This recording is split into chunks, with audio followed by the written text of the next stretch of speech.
Hello, I'm Paul. I'm Adam. And I'm Ben in the dark because I should turn this light on in the room before we record. Now I'm sitting in the dark. You can go curtains closed. Yeah, I have. Why? Should I open them? Maybe I will. Hang on. Yeah, let the natural light in. I want you to get a suntan when we're recording. You're getting ready for this very dark episode. Oh, yes. That is correct. A very dark episode after the... Well, was the last one dark? Beautiful thing. It was a beautiful thing, actually, yeah. It was. You should sit in the dark for horror films, you should. That's right. I did. I watched mine at like 2 PM. Oh, Adam, have some... He started everything off wrong, man. Watching the horror film at 2 That's why you gave it a 2 out of 10, Adam. Yeah, Yes. well, you don't know yet, do you? I watched it in bed. I don't care what time I watch a horror film. I'm not into that whole thing of... But you should be, because it's setting the mood, sir. You watched it on your phone while you were travelling to work, didn't you? Yes, and I kept pausing it to speak to other people. Yeah, you're joking. I literally saw a random person. I paused the film to speak to him. I was like, I've got to annoy Ben. Breaking the flow. This is all true, though. He's not even joking, listeners. No. This is how he absorbs films. It is. Get real. I watched them on a Game Boy Color. Fucking A hell. Game Boy Color. It's just all pixelated. How did you watch it, Paul? I watched it on an iPad. Are you being serious? Yeah, I watched it on an iPad in bed. It's fine, I suppose.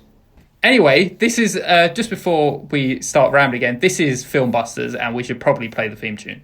Yes.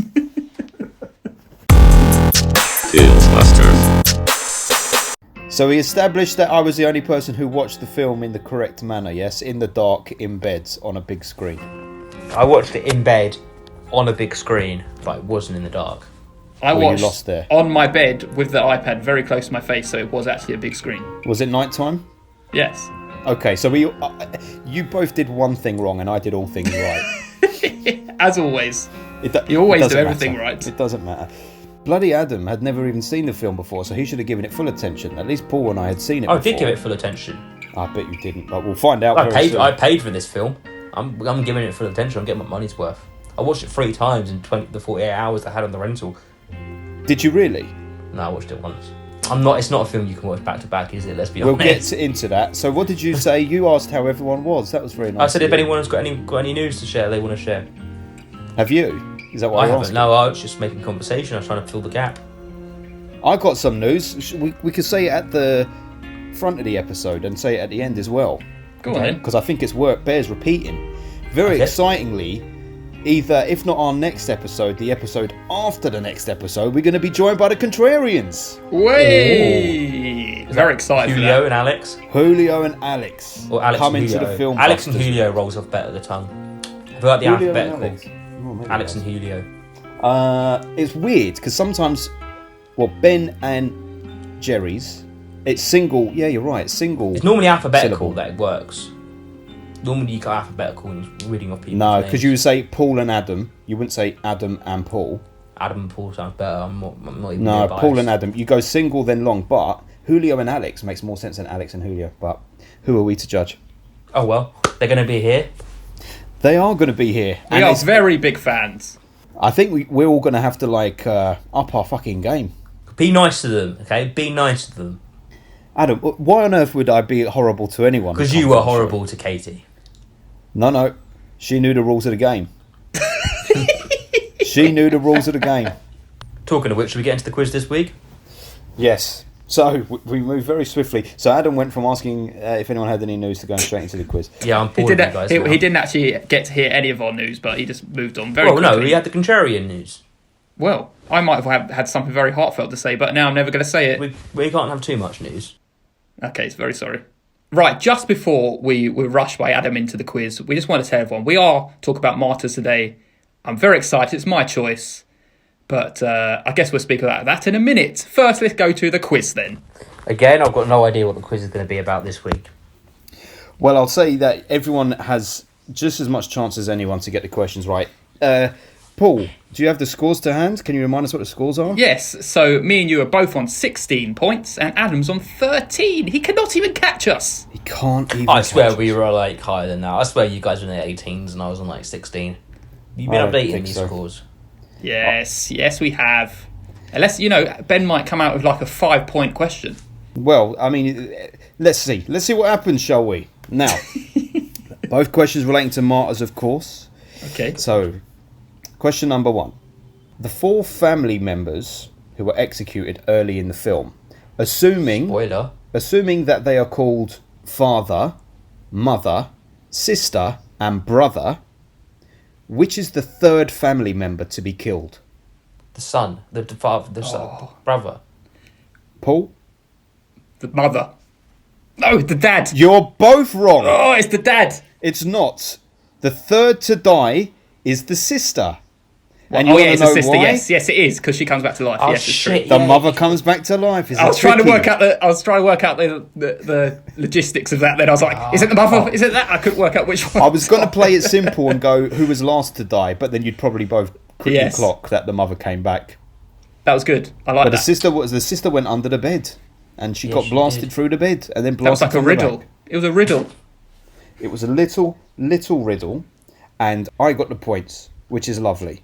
I'm happy with that. I enjoyed that question. Good. This one, a little less interesting, but let's see how much you're paying attention. What are the final lines of the film spoken by Mademoiselle? Oh shit. 2 words. Keep doubting. You got it. Yes. Yes. doubting. Yes. Yes. Got Yes. it. Yes. Yes. So he keeps an even pace with me, listeners. We're 17 Yes. apiece, and Adam is languishing in 13th. This is now like Man United season last season, man. They are holding way back. They Horrible should have done reference. so much better. I and hate they that are reference. Sorry to make this football reference. That was very good because I was actually thinking about those last lines because I had to replay in my head like what does she mean by that, and I had to replay what he said, and very good question. Oh, good. Yeah, I was confused because I just remember there being like quite a bit of silence throughout the film towards the end. There's not a lot of words spoken. So you should have remembered the 2 words that were spoken of all. I guess so. So I guess it's time to go into it. Should we just say the scores? Yes, so the scores, as I didn't even explain the rules before that quiz this time. You don't need to explain the rules because everybody knows Damn the it. fucking rules. We're not doing very well. We didn't even explain what fucking film we're doing at the top of the podcast. It's Adam's taken over this episode. Adam, would you like to update everyone on the scores? It's 17 to Paul, it's 17 to Ben, and it's 19 to Adam. Oh yes, that's true. So, when our contrarian friends come on, they will not be able to save you, Adam, but they might be able to give you a bit of a lifeline. Can I have both of them and Paul gets no one? Well, That makes sense. we'll see. And we won't tell the listeners what film we're doing yet, but the ball will be very much in their court because this film is a suggestion of theirs, so they should be much more knowledgeable about it than us. Yes. The main event. Here is our feature topic, plus Adam might do a rubbish plot summary. Are you fucking serious? We didn't put out a call for reviews from Twitter, did we? Oh yeah, shit. What's going on? What's happened? It's because we've gone back to work. We have no free time. Well, I don't have any free time. Well, I've gone back to work as well. To read. I can't even read a book that Ben gave me ages ago. Sorry that I have a child. I have a child. What's that from? I have a child. What's it from? I don't know. I don't know. It's Titanic? Yeah. No. How the fuck did you get that? Because that guy uses a child so he can get in a lifeboat to get Yes. off the sinking ship. He does. Your I memory have a of films child. is impeccable. But the accent that Paul's doing makes it sound like it's Borat who was on that boat. Some guy from Kazakhstan. It's nice. Ooh, one I of the have a stars. child. I have a child. Right, let me introduce this. Today we are doing Martyrs. This is my choice. This is a spoiler episode. We'll go straight into spoilers. There's no messing around here. But first of all, Adam has got to try to explain this plot. Yes, I have got to try and explain this plot. So this film's called Martyrs. It's all in French. It's all in French. Just say it's a French film. I'm trying to think of how to describe them. It's about 2 girls who basically come back to a house for revenge. And as Ben kind of spoiled earlier on with the quiz, so before the spoiler section, they kill the family. But that's not the end of the story. There's more to be unveiled in this twisting, telling of events. we're going to talk about them in a bit, the events, in more detail and a better description than what I'm going through. But yeah, there's layers to this house, and there's people involved. Fantastic. There's layers to this house, and there's people involved. People involved. Are you describing Parasite? I actually, at one point, I did think the film was a lot like Parasite because of the secret bunker. I thought, oh, it's Parasite. That's funny. That was all right.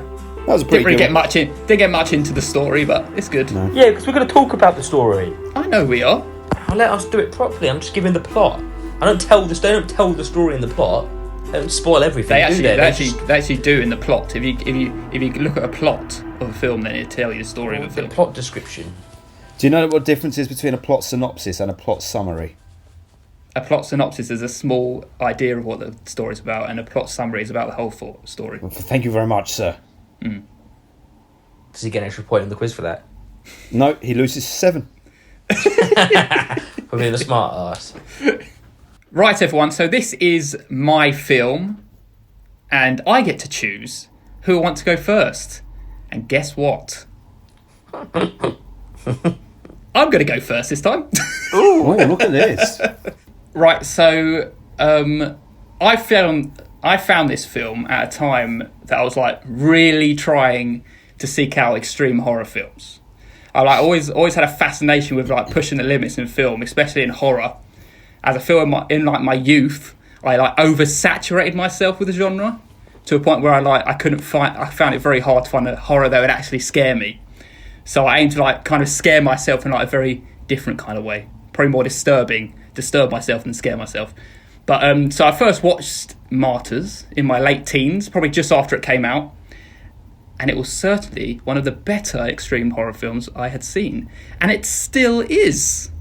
I think it really goes beyond being a simple horror with an antagonist against a protagonist. It feels very multi-layered and broaches very extremely interesting subjects like abuse and life, death, and it's actually pretty creepy as well. And I think the cast do a great job. I enjoy the relationship between the two leads, and I think it's truly a memorable film. And it still gets, after all these years, an 8 out of 10. Wait, I was going to say at the beginning, what was your old score of it? Yeah, 8 out of 10. It remains the same. All good. Look at that. Maintains the 8. It's held up over 10 years. 11 years. Who's next? Who shall I say go next? Let's leave Adam till last. Okay. I'll start off in the exact same way as Paul. Watched it back in 2011. That was the year I watched it. And funnily enough, as listeners of the podcast will know, when we did our My Son, What Have You Done episode, it's from that year where I spent time in a very extreme household watching all sorts of films that we thought were really cool and edgy and dark and disturbing and profound. And this was one of them. And it was this guy's suggestion, and I watched it, and I remember thinking, fucking hell, man, this is extreme, but it's got something really good to say. Not good, but interesting. I've never seen anything presented in that way before, like the whole aspect of trying to reach the border of death or border of life to see what is beyond. And that's the main thing that stuck in my memory, particularly the end of the film. So when I rewatched this, the first 45 minutes, I was thinking, hang on, was it a different film? Because I didn't even remember any of the shit that was going on. None of it I remembered. It was weird. And it was only until that bunker underneath came up that I was like, okay, this is the film I remember. But do you know what? By that point, it had started to lose me because I thought it was very, very slow. I thought it was a little bit too graphic and extreme for the sake of being graphic extreme. And by the time the final reveal came around, which was so memorable for me, it no longer had the impact it did way back when. And I don't know if it was the time and space that I was in then, or if it just doesn't hold up to repeat viewings. But I had to drop it, and I dropped it from my 8 down to a 6. And I didn't really enjoy the fucker. Oh, really? Oh, yes. Interesting. Okay. All right, so I take it's my turn now. Oh, yes. Unlike the other two, I've never seen this film before. I've never even heard of it before. So I went in, all that Paul said, it was before we watched it, it's one of the most, if you Google the top 10 most extreme films, this one will come up on those lists kind of films. So I was like, okay, I knew I was in for a rough ride. I enjoyed the first, let's say, up until the bunker scene again. Let's just do that as a divide in the film. I enjoyed all of that. And then it starts, and I was thinking, okay, this film's not too bad, like, it's not graphic. And then you see that bit where she brings the lady out, and I was like, oh, okay, now this is horrible, like, beyond horrible. And then the film starts escalating, and it goes up and up a level. By the end of the film, this is probably one of the more disturbing films I think I've ever watched in my life. I actually did feel, at the end of it, I thought, like, I need to watch something else, like The Simpsons or something, just to cleanse my mind of what I've watched and try and get rid of all that stuff. I did enjoy the film, but my main problem with the film is where after she gets captured by the people, I get what they're trying to do, but the way they did the abuse with her was it's just horrible to watch, and it's not pleasant at all. Like, I was quite tempted to just wind through it. Like, it's almost like you're watching someone's weird sexual fantasy. That's what it kind of felt like. It felt like this weird, just like abuse of a woman. It's just the way it was all done. It just felt seedy and it felt horrible. It felt like some dodgy, weird porn that you shouldn't be watching. Like, and that completely lost the movie for me. There is a good movie in here, and I did very much enjoy the beginning, but because of the end, it was an 8 going into that bit, and it dropped to a 6 at the end of it. I was like, I just can't live with this bit. A 6. The ending killed it. Not the ending. It's that middle bit where she's kind of getting beaten and abused, and you're like, oh, come on, man! Like, it's not good to watch. I thought you were going to go higher then, because you were kind of saying it was horrible and all that, but you were saying it had a significant impact on you. It had so a significant I thought you were impact, going to go and higher the film with was that score, good. man. But that bit there, it's just weird, man. It's just not nice viewing at all. It just felt so seedy. That's the word. It felt like the director was playing out some weird fantasies. I don't think there's sexual nature in that. It's not, but it just felt the way it was all done. It's just like, why now? Come on, like, we get the idea. I think I know what you're saying on that point. I don't think it's sexual, but I do think it's exploitative. It's a little bit too much watching this young, like, small, feminine character getting laid into with punch after punch by like that a guy. Big burly man. Like, yeah, that was the main bit that that's the whole idea. thought It's that's like, a bit, come on, man. I thought that was a bit.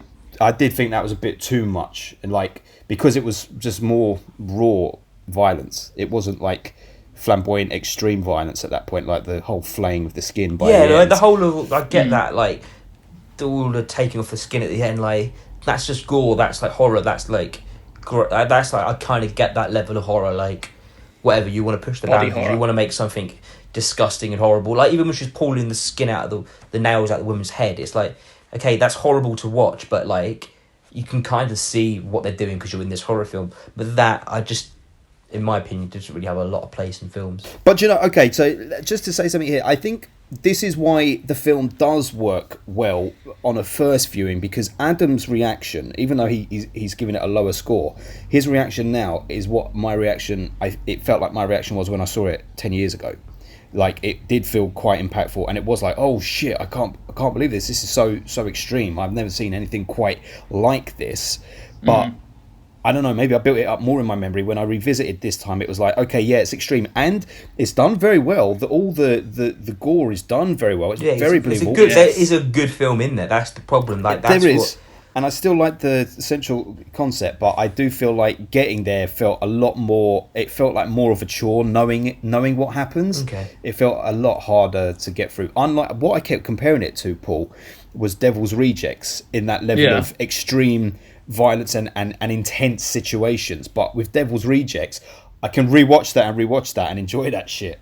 This is a better made film than Devil's Rejects. You are foolish. You don't know what you're talking. Yes, you are silly. Very silly. Devil's Rejects got more of a B-movie feel about it. This feels like a proper horror movie going into it. That's what I meant to say. Devil's Rejects, 10 out of 10, mate. Yeah, 10 out of 10. To be fair, if you had asked me when I watched this film, I think I watched this film Tuesday or Wednesday now, and it's now Friday. We're recording on just the. If we probably did this yesterday or Wednesday after I watched it, I reckon I'd have given the film a 7. But it's the longer that's sitting with me, these bits. I think that's what's bringing the score down. If we'd done it tomorrow, he'd have given it a 5. Countdown. I don't think it will drop below a 6 because this is the thing. There is a good film in there. It is a good horror film. It is really well. It's made. It's it really just pushes well it too far for you. It didn't push. I don't think it pushed the levels of like I say gore too far. It's just that particular scene was just, and it went on for about 20 minutes. Like it is a really long. I remember looking at it when it first started because I thought, oh, this film's like. How long have I actually been watching this film for? And it was like an hour and like 10 minutes. The film, I was like, oh shit, this film felt quite quick. Like I thought, because it kind of felt like it was teeing up towards the end. Yeah. And then it just kept going on this bit, and I was like, Jesus, how long is going to be left of this film? And I looked at it, and I think it was like an hour 28 or something, and she was still being abused. And you're like, that is, you are literally just watching some woman get abused for 20 minutes of the film. Mm. Speaking about how Ben, you said I don't even remember this first half of the film. Yeah. I actually. When I was watching it, I was like, I didn't remember this bit going on for so long. It's No, like I thought she was in the bunker for like quite a big chunk of the film, but it's almost like half in the house, half in the bunker. Yeah, Yes. it is two films really. I think Mm. it's like they kind of entice you in, yes, with a bit of gore, like you see someone's guts falling out with a shotgun bullet or whatever, and then they're like, okay, you've had that now, you've had your starter, let's blow it all up in your face and go to the next level. Because once she pulls that woman out the bunker, that's when the gore levels kick up. Like That's why I think if this was my first viewing, like even now, if I'd watched it for the first time 10 years later, I don't think I would give it a 6. I don't think I'd give it an 8, but I'd probably give it like a 7 because of not knowing the direction it was going in. And for me, that ending, that first time I saw that ending was like, okay, this is really, really good. And I like the mystery involved in the ending and like what she sees, like what is it that she sees. But let's talk about the ending afterwards. Let's not go to that ending bit yet. How do you want to speak about this film in chunks, like chunks of the way through? Adam's going to be super cross if we do that. I think maybe not chunks as in scenes, but chunks as at the house, the bunker, then the Yeah, let's do that. Let's deal with the first half of the movie first, yeah? Let's not talk about the bunker and go to the first half. Yes, let's do that. The first half then, let's talk about the house and her growing up and the relationship between the two girls. I think the actual horror, not the gore horror, the horror in this first half, I think it's really scary. I think it does it really well. Like that lady, that horrible presence is disgusting. That is when that presence popped up, that's when the film really got me. Like you kind of watch it at the beginning, you're like, this is just a revenge film of this lady coming back to and blowing and just kind of just killing everybody, a bit like a Kill Bill kind of thing. Like she's got a rampage of a list of people, ticking the list, just killing everyone. And then when you see that, you're like, okay, now there's something else at play here. This isn't just a typical bam, like let's see what's going on here kind of film. Yeah. But did you, I mean, Paul, I couldn't remember it, so it was news to me, but did you for a second think that was a real like thing that was haunting her, or did you realise that it was like her mind? Well, no, I've always known this, or since my first viewing, that it was actually a thing. Obviously, when I first watched it, because you think you're going to a horror film, that anything can happen. It can be like some kind of horrible paranormal presence in a film. But yes, going into it now, I knew that it was like a manifestation of her time she had and seeing this lady that she couldn't save. It's like her guilt basically manifesting and using that pain that she endured and put it back on herself, kind of thing, isn't it? Yes. I couldn't, like, Adam, what about you? Did you think it was a real woman that was coming for her, or did you think it was in her head? I don't know really, to be honest. I thought you thought she was fucking real then. No, because there's bits of it like you're meant to question it in some ways. It's like straight away she doesn't look straight away. The woman doesn't look real. She's almost got like a ghost-like figure about her. They do. They were capitalising on the back end, I think, of the Asia Extreme films, because it was a very like Sadako, Ringu type look. Yeah, that's long exactly hair what in it front felt. of the girl's face. That was big at the time. Yeah.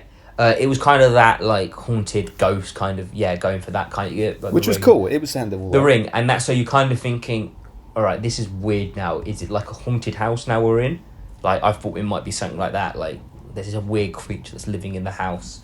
I didn't really think it might be part of her brain. The only time it really, really clicked that it was going to be part of her brain or her mind playing tricks on her was when she was getting beaten up by her. Yes.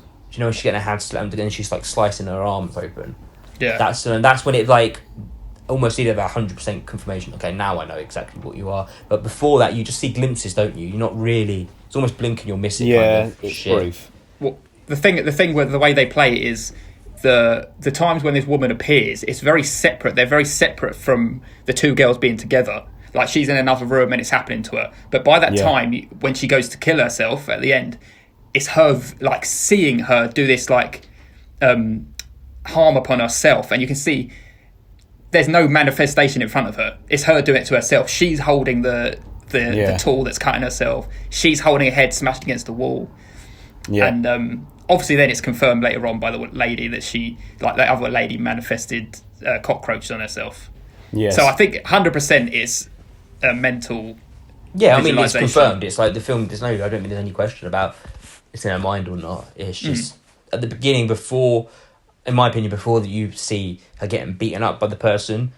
That's the 100% confirmation again. How like this is made up. Like she's attacking herself. Like she's actually gone insane, kind of thing. Like she's got demons or something. She got fucked over as a kid. Now she's being fucked over by the memory of what she didn't do at the time. And now she's coming to destroy some other people's lives. She killed the parents, fine. That's okay. She shouldn't have killed the kids. She shouldn't have killed the kids. Especially the brother, I think. The brother, he was doing nothing at that time. She should have been like, your parents did this. Far worse for those kids to live with the knowledge of what their parents did. If she wanted to punish the kids, do that. You blow them away like that. Terrible. Sure. I love that scene. Great scene. I don't seriously get why she didn't just fucking leave the house.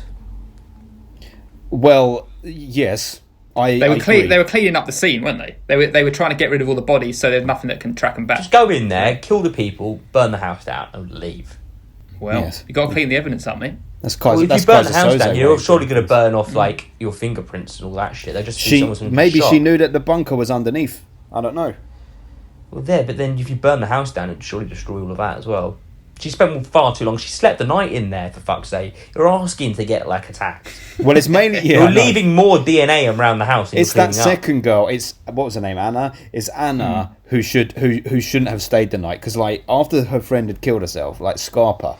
Also, don't go ringing your in a house with like 5 dead people in it. I know. I think the situation was that this Anna has an infatuation with Lucy. She loves her so much. And she was trying to protect her. That moment, wasn't it? Yeah, she was trying to protect her. She was trying to get rid of the boys and try and protect her any way she could, rather than just leave the bodies there. Sleeping the night. Yeah, because she'd had this traumatic experience where this thing was attacking her. She needed to go arrest it off, mate. And Anna just had to deal with the situation. If someone you and you're mentally attacked, the last thing you probably want to do is sleep. You're going to dream about it. It's all playing through your head. Mate, you're not living with this demon. Let's talk about the demon. I thought what I love in horror films is when it's a human figure. It makes it even more scary because it's almost like the body dysmorphia, all the body twisting out of shape. It's horrible. Yes, indeed. Yeah, and I also it's more realistic. Straight up, isn't it? I hate the sound effect of bare feet running against floor. What? It's horrible when you hear that in the background. She's like, "What is that?" And you just hear the bare feet like. I suppose running on the floor. It's horrible stuff. I suppose that is a bit nasty, yeah. I'm with you on one of the most horrific things, scary things, is actually humans. In all horror, the scariest horrors I find are the ones where there's a human element to it. It's either human element or just don't see it. When you don't see something, it's more scary than Blair actually seeing Witch Project. It. Yes, exactly. All those babies crying in Blair Witch, scary fear shit. of the unknown. Very much so. Have you seen House of the... what's it called? The Hills Have Eyes remake? Yes. The Hills Have Eyes remake is one of the most underrated horror films of all time, and the thing that terrifies me so much about that, it is humans who have just been deformed, and the fact that these humans are doing such horrific things is what's fascinating. Yeah. But then that's kind of why this thing, like, from memory, I knew that this thing wasn't real again because I knew it was a human element to the whole thing. It was about humans being able to see how far they can push people. So I knew that was just a psychological I kind of like that thing that it was almost it's really explained what it was. Like, it wasn't just like an underground sex ring kind of like weird, creepy place. It was almost like a human testing centre. Because again, that's weird people out there. There's billionaires and stuff that would do that type of shit. Just a cult, isn't it, really? Yeah.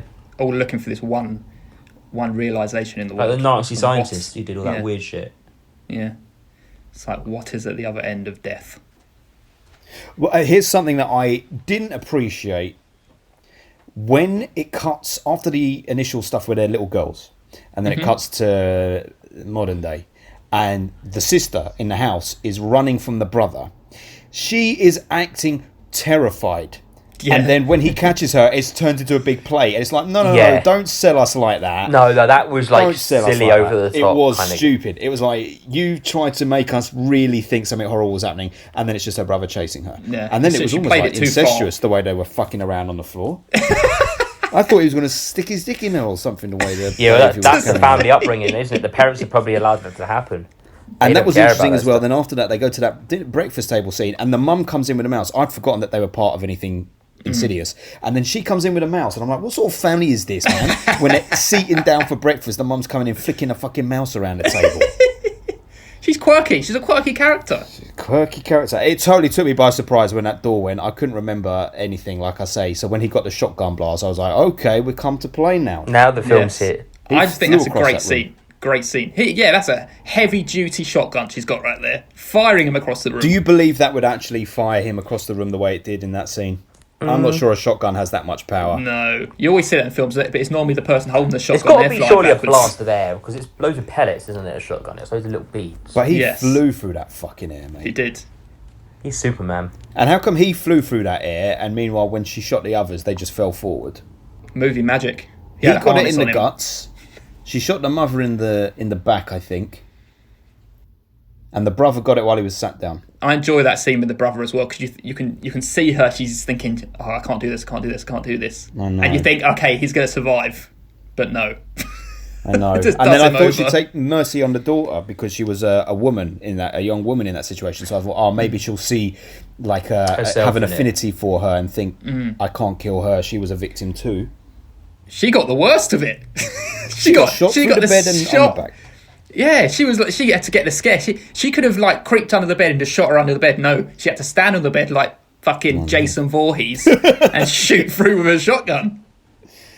She looked Chinese until she took all that stuff off as well. I thought she was a Chinese lady. Yeah, it's got a very Asian feel about it, this film. Why is he laughing? Why is he laughing at that? It's a Chinese lady. I feel like it has got a very Asian horror film vibe to this film. Like you said with the Ringu lady.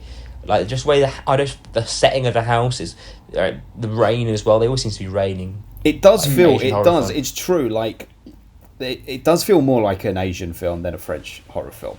I think it takes a lot of elements from many different horror films. Like you have the paranormal, then you have like the Hostel kind of feel. And I think he was actually inspired by Hostel. Now listen, right? I call bullshit on that. Because Hostel was one of the biggest pieces of shit ever. And if you say you're inspired by Hostel, oh, I'm sorry, man. Maybe by the idea. You can watch the idea. You get inspired by the idea. Bad, but if it's got a good idea behind it, they just didn't execute the idea. But he said some shit. He said some bullshit. The director said something like, oh yeah, Hostel was about I think I wrote it down. What did he say? Pain, but this is about fear. Torture to produce pain, but this is about torture to produce fear, or something like that. Oh no, he inspired by Hostel. Hostel's pain, but he wanted to do suffering. Yeah, that's what he said. Suffering. It's like, come off with that nonsense, mate. Don't even say that bullshit. Yeah, you get big Hostel vibes in the second half of the film, but Hostel was awful for that reason as well. Mm-hmm. Hostel. I think the gratification through like pleasure, that feels more like seedy than this does. This feels like there's a purpose behind it, and you almost don't even know what really the purpose is when they're just getting beaten. Really, you don't know they're trying to find what happens after death. You just know they're trying to accustom someone to pain, kind of thing. So yes, exactly. So Adam, as a first-time viewer, when it flips, I just had to quickly check what I gave Hostel, and I'm proud of myself. I only give it 2 out of 10, so I stand by my words. At the moment where the film then shifts and she goes downstairs and there's like that tunnel of fucking pictures on the wall, what did you think was going on? What was going through your head? I was like, this is like an underground testing lab. Like an underground sex kind of. First of all, You think obsessed sex. with sex, boy. No, first of all, you think it's like, because obviously she was like abused as a child, and you don't really know how. But you think with saying, Where did you get the impression she was abused as a child? Why the fuck did she come back and blow everyone up?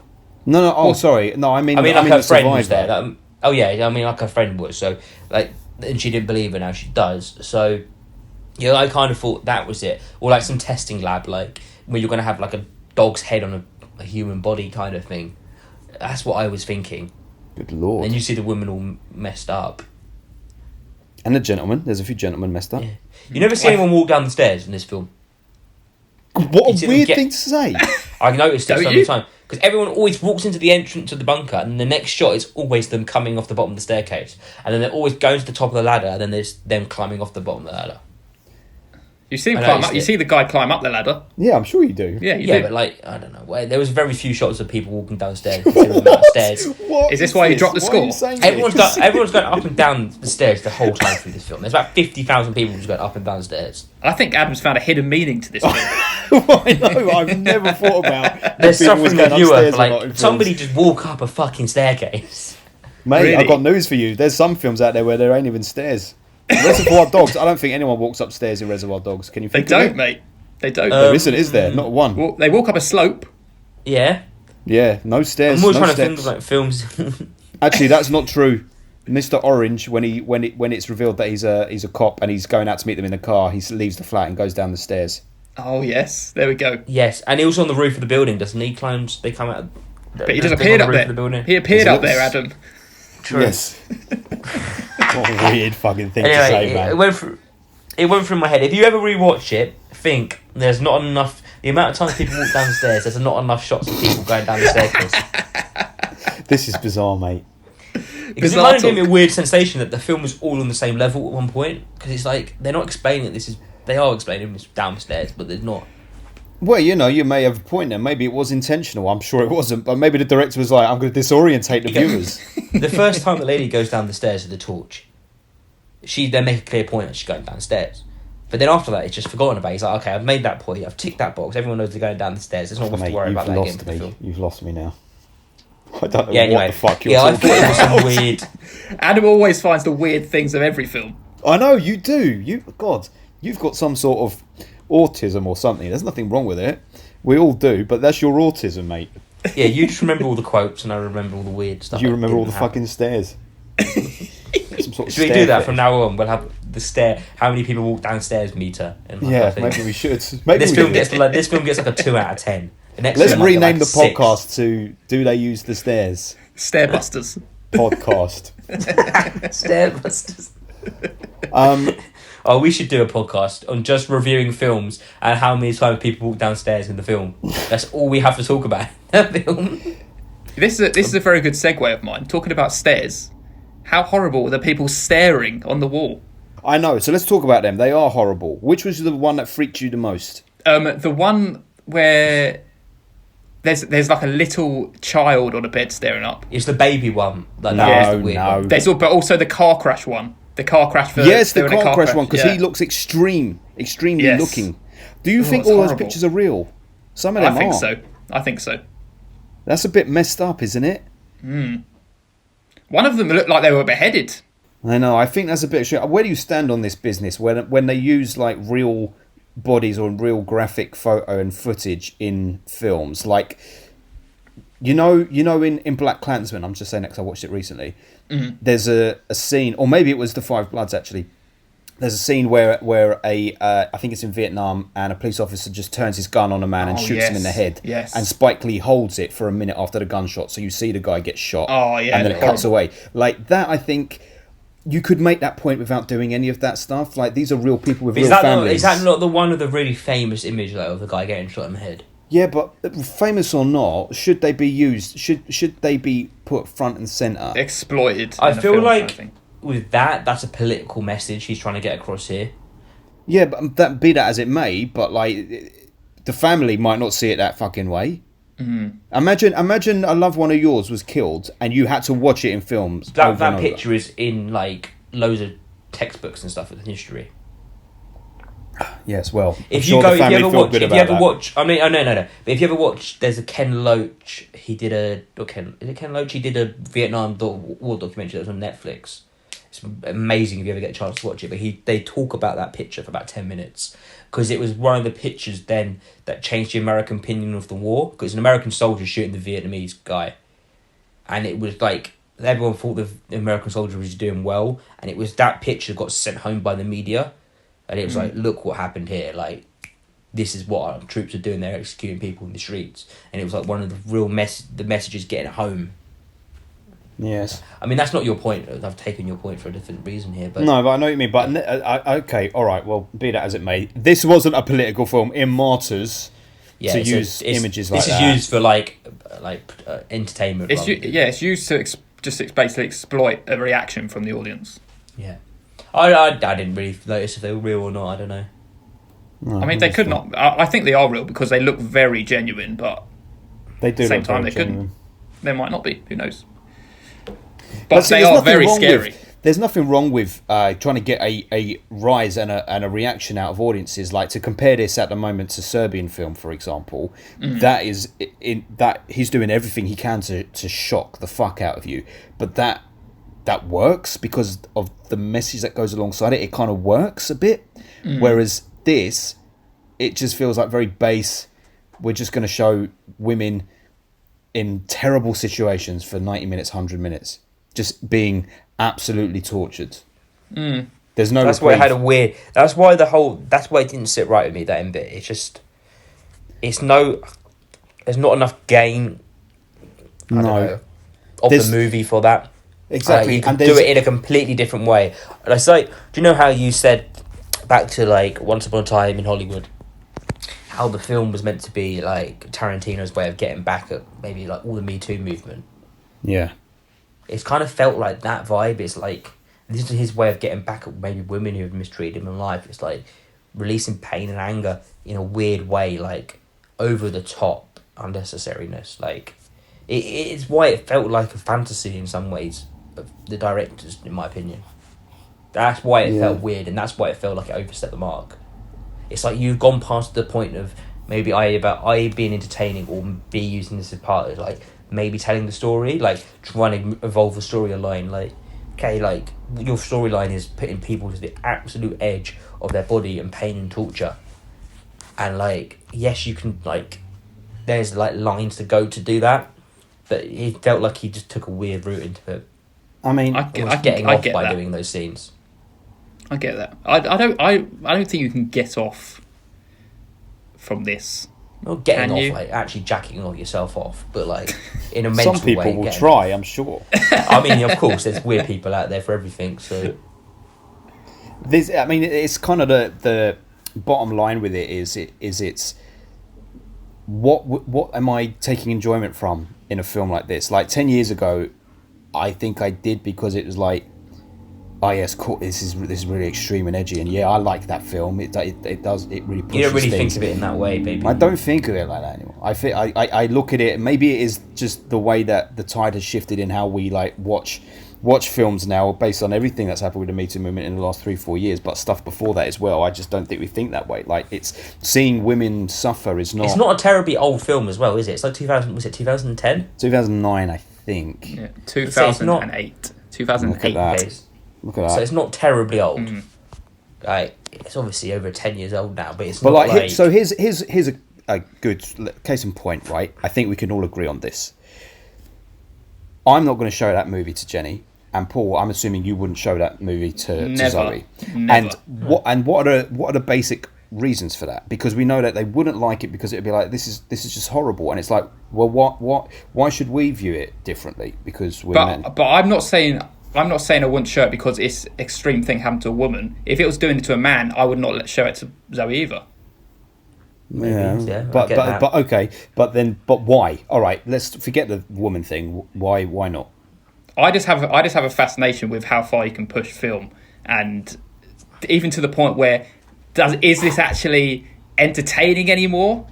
Where I'm kind of entertained with this, because if it was just like pure brutality, no reason, a little bit like Hostel is.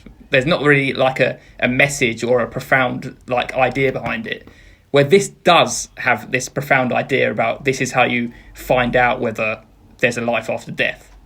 I appreciate that, and it's like an extreme way of finding out, and I think it's quite a unique concept. That is a unique concept. I wish that had been the driving force in the film more. I thought it was throughout, but then it kind of only rears its head in that final half hour, and I think because of that, it isn't really saying much.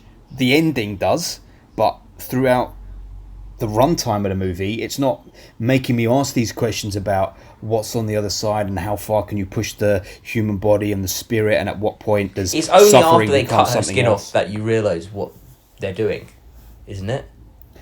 Well, no, she has a conversation with her when the Mademoiselle first goes into the house. She talks to her about two types of people: those who they're martyr and whatever and all of that shit.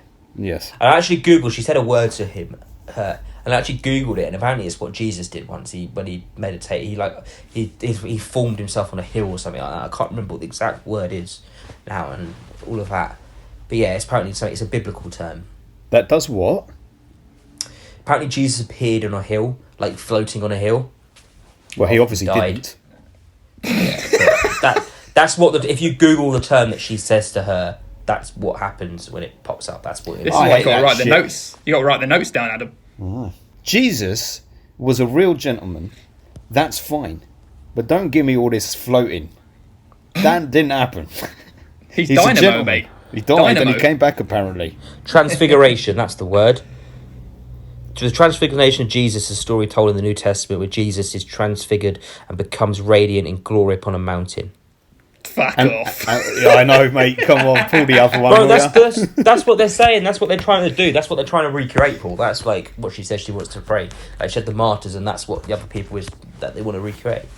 Well, I don't even think this is really breaching any kind of religious boundaries. It's just No, I trying to don't find think out. Not these people are not religious in No, the slightest. they're just trying to find out if there's anything after you die. And I appreciated that about this film. I will say that I appreciate the fact that it doesn't. It's not about is there a heaven.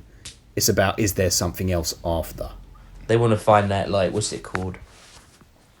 REM state, almost, between life and death. The ocean machine is set to 9. I'll sneak into heaven and Valentine. My bed is calling me. Gravity. Stay sleeper. REM for you. It's like she explains a little bit of it to her, why they're doing it, but it's not really explained. Like, they want to see the beyond of the death. It's only when they go, she's done it, she's finally done it, you're not going to believe it. The fact is that they're beating her to a pulp every day until she becomes accustomed to it, where pain and like this terror doesn't really bother her anymore. So when she gets to a point of she's almost about to die because her skin's all ripped off, she's not really in a state of oh my god and worrying about what's going on. She's focused and her like mind's clear, and she can just like focus on exactly what's happening in that moment, and she can see what's happening, and she can see beyond whatever's beyond, I guess. But talking about you saying that you feel like this second half was like not enough to warrant the kind of storyline, I appreciated it again because of the first half. It almost has another element of, did this all really happen to her? Is it in her head? Did she kill these people for actually killing for a reason, or is it just she just needed to kill someone? Is there actually like some group of people that are trying to like kidnap people and torture them? And I think it adds that extra element as well. What, you think that didn't happen? Well, because you're in the headspace for Anna, aren't you? And she doesn't know whether to believe her. She doesn't know whether these people, because she's trying to rescue the mother because she doesn't think she's actually done anything to her. She thinks she's just an innocent family member. Yes. Which you're meant to think as soon as you see this family at the beginning, because they just look like a normal family who are just eating around the breakfast table. That's right. Yeah, and I appreciate that because it's even though you know something's happening, it gives you a little bit of backstory that something definitely happened to her as a kid. But you also have that doubt from Anna because she doesn't know whether to believe or whether or not she believes or not. It's whether this family had anything to do with it or not. Yes, no, I suppose, yeah. So when we're in the... let's just go back to before we get to the ending bit, right? When she is being tortured, the thing that really divides us. So, it was the most boring part of the film. as well as being the most exploitative. Yeah, it is boring. It's not entertaining. It gets very old very quickly. Yeah, that's why I wanted to like. That's why I was going to say I was going to skip through it, but if I didn't appreciate, podcast, I'm not gonna do I that. didn't appreciate someone coming down, feeding her the gruel, just like the beginning of the film, and slapping her around the face, just like she did in the beginning of the film. It's like, what, we're meant to think after 15 years the same person's doing the same thing? Maybe. Well, that person needs some better job prospects. You're the gruel person. You're in a for cult. 15 You don't years. leave, do you? It's like the mafia. Once you're in, the only way you leave is by death. What do you think she was feeding her? It's like some mixed Soup. ups. Custard? Probably some vitamins, some nice veg. It was apparently disgusting, according to everybody who ate it. Jelly and custard, I think. It was a lot worse than jelly and custard. Well, jam roly-poly. Jam roly-poly. It's probably like I reckon it's like a blended up body. No, it was jam roly-poly with custard on top. That's why it was so yellow. And it was all mushed in a blender as well. But it was nice and hot. She didn't know what she was spitting out, man. That's one of the finest dishes alive. Damn Yankees don't know what that is. Sorry, Americans. What, jam roly-poly? Yeah, they don't have that over there. You know they You don't. can make it out. It's like a You jam, can't be saying sponge you roll. can't be saying this for the contrarians on next week. They'll have no idea. Ask them next week. What I quite liked about that whole situation is how horrible they are to her at the beginning. And by the time she becomes accustomed to this routine, they almost become kind of, well, the lady anyway, almost becomes kind of fond of her. Like, she feeds her nicer. She, like, strokes her face. Because I think she Because kind she's of a broken person. Yeah, Sorry, she's you broken need and she's to. trying to cultivate her then. That's master Yeah, manipulator. because now you're giving your like Yeah. your arm around her, like you almost gave her a hug to like give her some human affection. It's the typical behaviour of anyone, any abuser. They break someone down as much as they can, and then they try and treat them nice and sweet so that the abuse can continue and continue. What's the syndrome called again? Stockholm. Munchausen, Stockholm. isn't it? Stockholm Stockholm syndrome. Stockholm. Yeah. No, that's when you empathise with your captor, though. It's That's when slightly you say they different. didn't do anything wrong. Yeah. Like if you got caught by the police. But all of that torture and abuse and stuff, it went on too much. And when her hair was gone, and all that, I thought this is just. I don't think it went on for that long. It went on for a long time, Paul. Yeah, I don't I think was it did. struggling with it. You were getting off with the director. That's what was happening. I found it very sexualised. No, Adam clearly Seedy. did. That is the correct word. I was looking for the word seedy. The most brutal part was when the guy punched her while she was falling. Yeah, like It's the punched her punches into that it, were the doesn't he? worst of everything. Yeah. Despite When he all the picked her up and graphic put, content, he it was picks the her up and puts punches. her against that wall, and she's unconscious, and he's still just beating the shit out of Yeah. her. Yes, Every no. punch does feel pretty real. It does. Yeah, absolutely. Yeah, it did, and it does. But see, I mean, how do you determine what is exploitative and what isn't? Because I'm saying this as a criticism, but then I'm also well aware that I think Irreversible is a great film in which there's a 12-minute fixed static shot of someone raping someone. So what makes that not exploitative? I think it's... I don't know.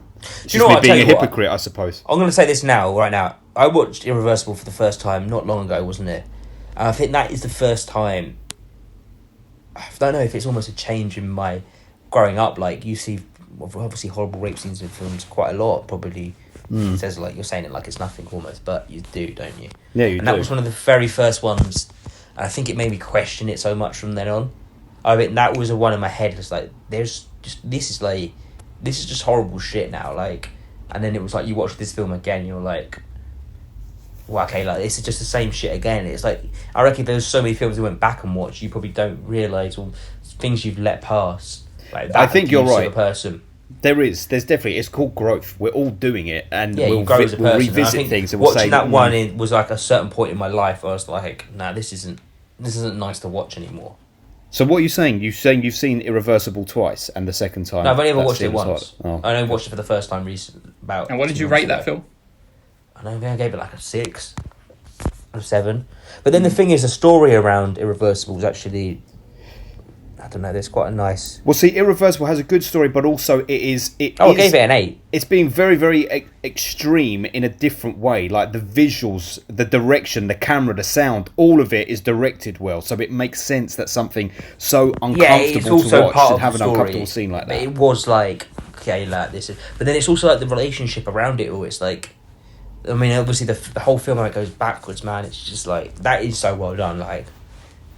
it ends on a happy ending, but it doesn't really end. And I think nice. it leaves you with a kind of happy feeling, but it's like, oh, but that all happens. Yes, it certainly doesn't. It makes me feel uncomfortable as fuck when it's got, because the thing is, everyone's been in that lovely moment where they feel happy like they do at that time when they have no idea what's about to come around the corner. Yeah. That's what's so fucking horrible about that. Anyway, we're not doing a reverse spoiler. No, we're not. But yes, the director also said that one of the biggest difficulties of this film was making sure he could keep the actresses crying all the time, which goes hand in hand with the whole thing of being a little bit too exploitative for my blood. Oh, did he say that? Yes. Well, it's like some Stanley Kubrick shit, like breaking a person. He wishes. Good film. They all think they're Stanley Kubrick. I still have an appreciation for how far you can twist a film, how far you can push a film and the boundaries of what's right and what's wrong, and just being a little bit different. But I don't. I feel like it didn't do it very well. Serbian film, like I hadn't watched that in ages, but I rewatched that and I was like, yeah, this shit all still holds up. It's still very shocking, very very brutal, but that really pushes the boundaries. That is messed up. Just did a bit more. This was a little safer than I remember, actually, Paul. Do you not think? It was still pushing it, but it was a little safer. The way I felt more uneasy after watching this film, but like grotesquely like unwell, almost. Let's say. That kind of, when people watch stuff, they're like, oh, I can't eat anymore. It's like, I almost felt like that. Like, I can't eat. And then after a Serbian film. I can't eat. He can't eat, and he didn't see any stairs in that film. It made him so disorientated. He fell down the stairs afterwards. In a Serbian film, you're kind of watching like, this is fucked up, this is fucked up, this is fucked up. But this film's more grotesque. I think you can have fun with Serbian film. You can't have really any fun with this. No, you know what I mean? Like, Serbian film is so wacky that it's funny in moments. It's true. Almost. I agree. Whereas this doesn't have that. It's humourless, isn't it? Serbian film, it tops this just a little bit. I agree. Oh, yeah, definitely. So the best bit about this film is actually the ending. So shall we discuss? Let's discuss the ending. So, what was your interpretations of it? Well, that she's seen what lies beyond, and the lady either so eager to get there or doesn't want anyone else to know because she wants it all for herself. So she just shoots herself. Is that what? Okay, that's interesting. I got a different interpretation. Adam? I felt she told her what it was, and she's like, right, I'm going there right now. Interesting. That's where your mind both go. Maybe it is. My interpretation is that the person was like, there's nothing, and this woman realizes she's spent so much time of her life. She's so unhappy with her life. She's trying to work out what's on the other side, and it's nothing. So she realizes there's nothing more to live for, so she dies. That's always been my interpretation of it. That's interesting. That there's fuck all. So she said the question to him. She says, yeah, that's right. Do you think there's something on the other side? Or yeah. Does she? Or what do you think? What did she actually say? I can't remember.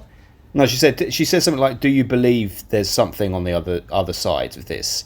And he says, I don't know. And then she says, keep doubting, and kills herself. But it could be deemed that she knows there's something and she says, yeah, keep doubting, and then kills herself. Or it could be, you have to keep doubting that because there isn't. In order for you to want to live your life, it has to be this. Because, right, if everyone's told there's nothing after this, then everyone relishes their life. As in people who think there's a life after death. If they were all told there isn't, then they suddenly realise, oh shit, well, I'm not going to be rewarded in the next life or anything like that. There's not something more for me. This is my one shot. So maybe that's her way of saying, keep doubting. So do you reckon if she whispered in her ear, there's nothing, do you reckon she also might have a guilt of what she's done to people over her life as well? Like, suddenly it's she possible. just couldn't live that moment. Like, she goes, I've literally killed and tortured, ruined people's lives to gain nothing. Sure, why not? I'll go with that.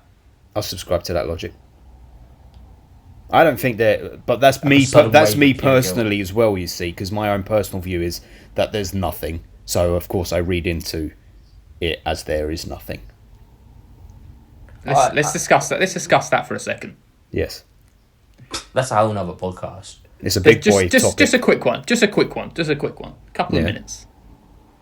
I am very, very selfish.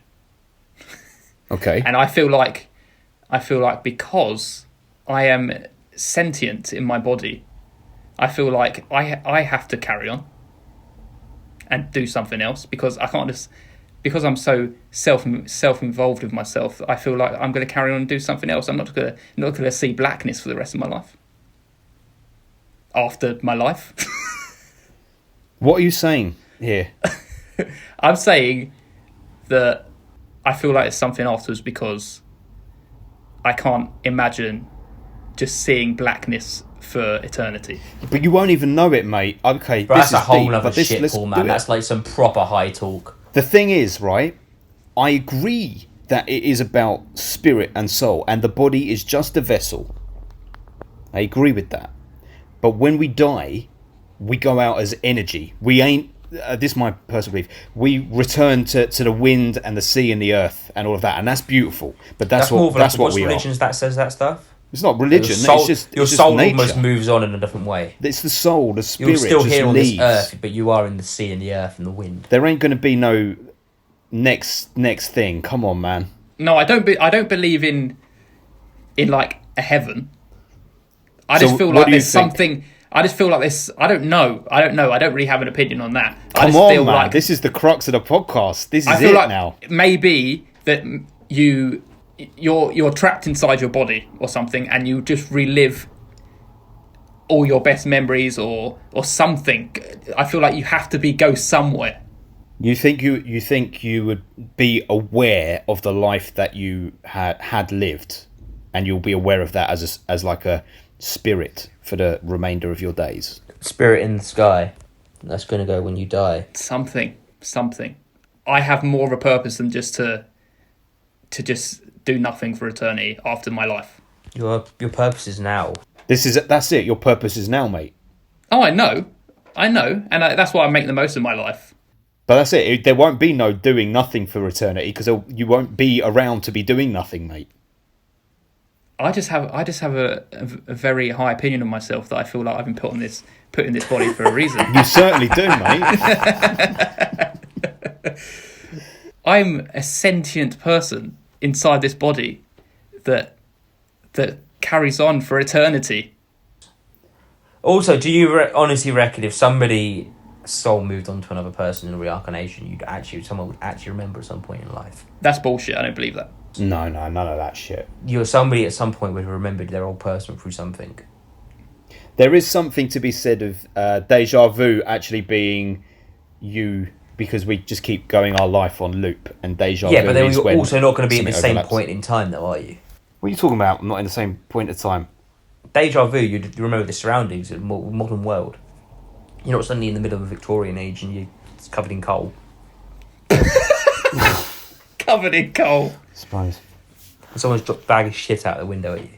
The way I feel like there's no reincarnation is because it's the same as if you had got amnesia, right?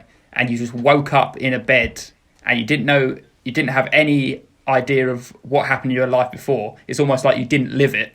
So I almost know that I'm not going to have amnesia or get reincarnated in the future because I'm living my life right now and I'm experiencing it. How about this? We get a load of mushrooms one day. We take shitloads of mushrooms, and the three of us sit around the table and we record our podcast talking about this. No, it'd end up like Midsummer. It would. What were you? You'd be inside a bear by the end. I'd be Florence Pugh. Of course you would. Of course you would. Talking of which, who's going to be who in this film? Hang on, wait. Let's drop that bullshit topic out. We're on something hot here, man.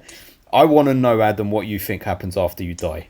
Don't say you don't know, because nobody knows. Deep down inside, what's your belief? I know there's nothing else, but there's kind of a little thing that wants you to believe, like a little bit of hope. What, religion, heaven? Not religious. Or what? It's like when you lose loved ones and stuff. You almost want to know. Wow, I know. There we are. That's something That's else. when it comes. That's when you want to something else, believe that there's something else beyond. But then that's why I quite like the idea of what you said. But they don't actually maybe leave the planet. They get dissolved into the world, like you say, in the wind and the sea and very painful. earth, etc. Dissolved, like in a barrel of acid. No. Well, not like Thanos just clicks his fingers. The, Yeah, but I get that. I like that idea. That's a. The energy goes back out. That's it. And don't forget, when we There's always lose... transfer of energy for everything you do in life. If you hit a table, energy is transferred.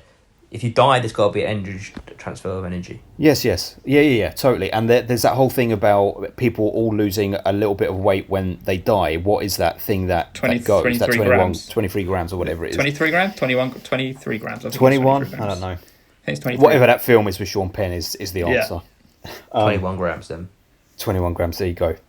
If it's your loved ones, it's for the people who live to say, oh yeah, they'll be over there, or they'll be doing something else, or there's this, and we only say it not for them, for us, because we want to believe that they can't be completely gone. We don't want to comprehend that there's nothing and they're gone That's forever. what happens.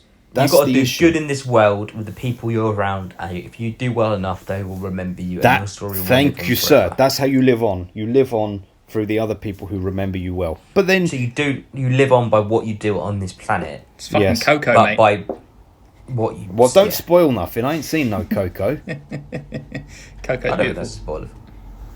Watch that when you're high as shit. That is, it's about remembering the dead. That's what Coco's about. Just like that's what Day of the Dead's about. I'm Yeah. not. I don't mean to be rude, Paul, because I'm not saying you're wrong. Because nobody knows. I'm glad that you believe that as well. I just think in a different way. You just let people do their thing with this type. Yeah, exactly. For listeners, anyone who's listening, this conversation we're having now, we would normally tend to have this on a WhatsApp group chat at like 8 a.m. on a Sunday morning for about 2 hours before Adam wakes up, and then he would chip in. He'd say one word and say, "Oh, you talk too much." Yes. Yeah, because you do. Your conversations are dead. When I turn up, you've spoken all the spokenness. Well, I'm glad you turned up today. I know. I am. I've spoken a lot today. So then, based on what we've just said, coming back to the end of the film, each of us interprets that ending in a different way because of what we think. I don't know. I feel afterlife. like that's what the film would say. I feel like the way the film was going, that's what would happen. What? Going in, I feel like the way the director made the film, that's what I feel like he felt like the end was going to be. Well, if the director came out and said, yeah, she whispered to her, there is something after life, it's this, I would like the film even less, because I like the film a bit more, because I think at the end she kills herself because she knows it's all been for naught, and she's so dissatisfied with life that it's like, I can't even live on with the knowledge. It's almost like a comeuppance. It's almost like a win. Like she's finally won. I feel like I want to unpick your what you said, Paul, a bit more. You're saying all this thing about I'm selfish and I believe this and that, but you're joking when you say that. It's not about selfishness. You get hit by a truck tomorrow. Mm.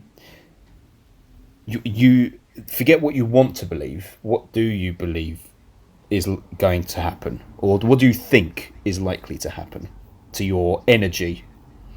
I will still be somewhere.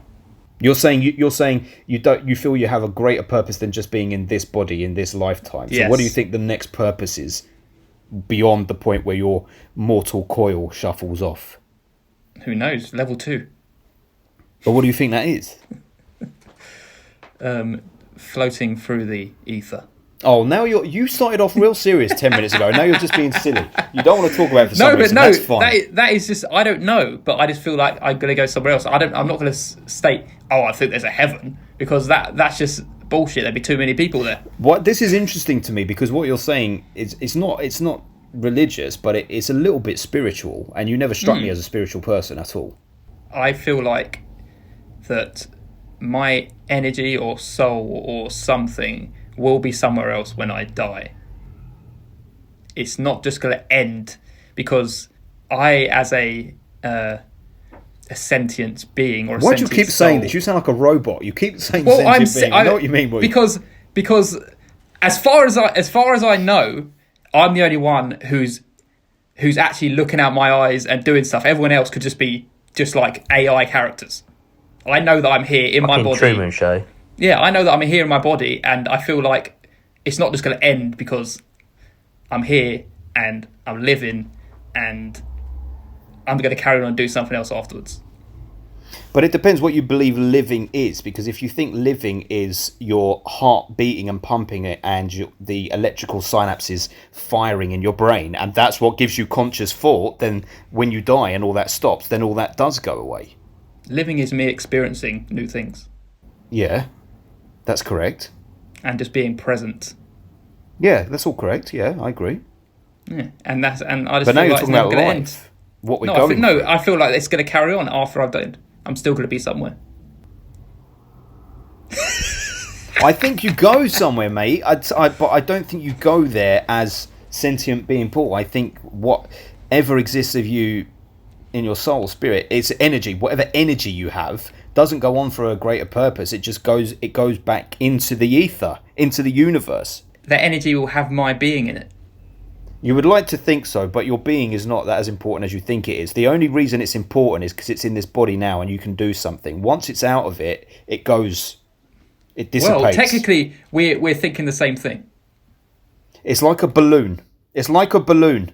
Your body is the rubber balloon, and when you were born and throughout your life, it's being blown up, and your body and your life and what it all looks like is getting bigger and bigger, and then one day it pops and it explodes, and the rubber gets thrown into the bin, like your body goes into the ground or gets burnt up, whatever you want, but all that air that filled it up and made it, that life, is dissipated and it just goes back out into the world. But it's still present. Yeah, it's present, but there's no way to grab it. I think the only thing that we're thinking differently is whether you'll be not alive, but part of this scattering of your soul around the world, or it's just your soul scattering. That's it. That's the only difference. We're still thinking the same thing. I don't think we are. The big difference is between it is I think we go back out as energy and exist as energy. Mm-hmm. But you think you go back out and exist. Well, energy is your soul. Elements, you're saying your soul is dispersing. Yeah, whatever. But it goes back out into water, into earth, into air, into the cosmos. And what's to say that I can't be in that water and earth and cosmos? Well, okay, well you're in it and fine. Floating. You're in that. You're in that water. So then, when we go for a swim in the sea, we're swimming through a bunch of dead bodies. Yeah, lovely. Well, yeah, fine. The energy, yeah, but I'm not pushing different people's sentient beings to the side when I'm doing the breaststroke. You don't do a breaststroke, Ben. You do a doggy paddle. No, I breaststroke. I'm only sentient because I'm in this body. I'm controlling it. I'm like a. I guess it is kind of like a ghost, if you're saying, just floating through the world. All the people who've passed away. What do you think, based on your logic? And I'm saying this out of interest. What do you think they are doing now that is delivering their purpose that goes beyond their lifespan? What do you think they're doing out in the atmosphere that is changing or doing things as the people they were? I have no idea, mate. Wow. I kind of believe in ghosts as well, so it could be something to do with that. But then I don't believe that everyone's in some afterlife that we're interacting as ghosts. Ghosts. That's just stupid. Ghosts is it? We need to do a podcast on this shit, mate. Fuck the films. Can we do one on stairs and death? Yeah. Let's do Death one by about someone who stairs. fell down the stairs and died, and we're trying to locate their presence. By now, They definitely weren't in this film. No stairs. No, she didn't fall down the stairs. That's the only thing they didn't do with her. They didn't throw her down the stairs. Oh, yeah, that was a fucking... I wasn't expecting a conversation to go that way, but I'm very glad it did. I knew that it was going to go this way because I was going to bring it up. Why did you sit on it like that, you cheeky fucker? You should have Because brought we that weren't shit at that on. part yet. You spoke so quietly about it as well, like you didn't want to even talk about it. Oh no, because I told you what I thought, but you wanted me to expound on it. But how can I expound on something I don't know? No, I know, of course, I know. It was the way you presented it. Adam's very bored, he's yawning in all sorts, so we've got to wrap this up, obviously. Come on then, Adam, you wanted to know who you're going to be in this film. You're the little boy who gets shot, okay. I'm the little girl who gets shot, and Ben could be the dad. Ben has to be the main character, so he's Anna. No. I'll be Mademoiselle. You blow yourself away at the end. I'm Mademoiselle. I'll be Mademoiselle. Okay. because I want to know now what really is after death Go on. because of this conversation. Shall we place the fucker? Let's place the yes. film. So, listeners, we just didn't have to place it. It is a unique score of 6.7, which means above it at 7, shockingly, is Green Book. I don't know how I feel about that. Well, it's your fault. Well, maybe. Did you give them both the same scores? They go both in Yeah, sixes? they both got 6s from me. I believe Paul gave it a 7, and Adam, you gave it a 7. So I Adam think gave it you an skewed 8. it. Adam gave it an 8. You should be ashamed of your racist I know. self. We've been over this. I wish I could change scores. There's a lot of films I wish I could go back. Anyway, and change. Green Book is above it with 7, and below it, well, we don't actually have an accurate score for this yet because Adam hasn't watched it, is The Gentleman at 6.5. Yes. And I reckon when Adam watches it, The Gentleman's going to bump up a bit because you will not give it as low as Paul did. I'm surprised at how low Paul went for that. Well, Adam's very harsh nowadays, you never know. Oh, and now Paul has resumed his title as the lowest rated film selector. Because What did I say? I'm the controversial one in this group. Stop saying that. Just because you're picking bad films doesn't make you the controversial one. I'm picking the films that Adam's going to hate on purpose. My son was down there at the bottom. Adam is the one who's least controversial because his are nowhere near the fucking bottom. Yeah, see, No. my next film. Shall I just segue into this? Oh shit! Well, I suppose, is there anything else to do? I No. don't think we're done, aren't we? time Well, just a again. reminder before Adam tells us what his next film is. A reminder that on the next episode or the episode afterwards, we will be joined by the Contrarians with a film of their choosing. Sometimes in the near future. Sometime in the near future, a transatlantic collaboration coming to a podcast near you. Across the pond, as they say. And just so you know, the film we are doing with the Contrarians was unknown to all of us until about 5 hours ago today, right? Yes, we Yes. picked from 3, didn't we? They gave us 3 to pick from. They had Blue is the Warmest Colour and chapters 1 and 2. what was it called? Rock and Bone? Rust and Rust Bone. and Bone. That's the one. And but both would have been a cool change of pace for us, but we settled on one that was far too intriguing for us to pass up, and it's called Holy Motors. It's a French film, and the description sounded a bit batshit crazy, and that's a bit of us. Hell yes. So I can't wait to discuss that shit Nor with can the I. boys. Just quite excited just to watch the film altogether, to be honest. But until then, Adam, tease us. What are you going to drop on us? All right, so this is a film neither of you two have watched. I only changed my mind about what film I was going to pick the other day. This is a film that I reckon will be a great discussion because when I first watched it, I was like, okay, that's a good film. And then I thought, but I want to do a little bit of reading about this film. It felt like that kind of film. So I looked up a couple of articles and read into it. And when you read into the film and the real details of this film, it becomes really interesting at that point. So when you watch the film, well, don't read up about it afterwards. And I'll bring up some points when we do the podcast. Don't When we read start up about it talking. afterwards.